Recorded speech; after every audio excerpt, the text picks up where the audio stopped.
地方欢迎靠木业啦。回头激流有利益，清朝时代创业节。来听俗语更加新鲜。这意思就是讲吼，迄清朝的时阵呢，咱台湾岛所产生的一寡俗语呢，甲迄个时阵百姓的生活吼，拢真有关系。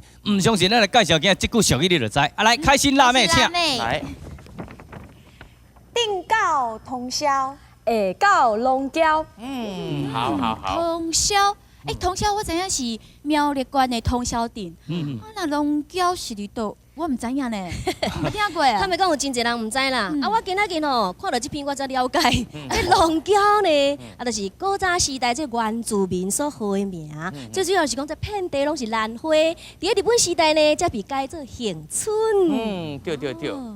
定告通宵呢，这意思就是讲清朝呢，伫咧全盛时期，鹿港吼，伫咧全台湾的贸易呢，定做到通宵，下港呢做到恒春。主持鹿港内外的贸易吼，因吼拢有即个管理实权的即个叫做行高。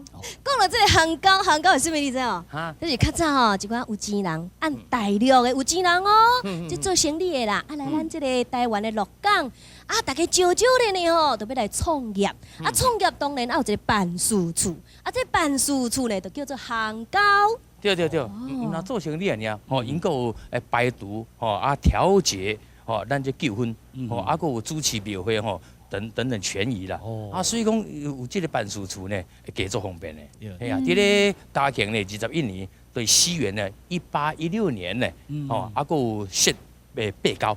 八高是倒八高啊？有全高、下高、南高、北高。我知吼，还佫有啦，还佫有迄个汤高啦，还佫咧泥布的泥高啦，油店的这个油高啦，柑仔店的柑仔高啊。182年前哦，迄鹿港人哦，生意就做真大，你看。哎呦，是这你真有学问哦。所以讲哦，这代志吼，是讲吼，一直发展到淡水镇的时阵吼，另外设一个叫做鹿高，伊是专门咧管理着淡水镇，佮咱这个鹿港吼，两方面的这个贸易就对。所以讲，若咧讲这个定到通宵，下到龙桥呢，这已经伫200外前的代志啊。来，辣妹，咱过接来。我念一摆俗语，互咱观众朋友听。来，定告通宵，下到龙桥。好。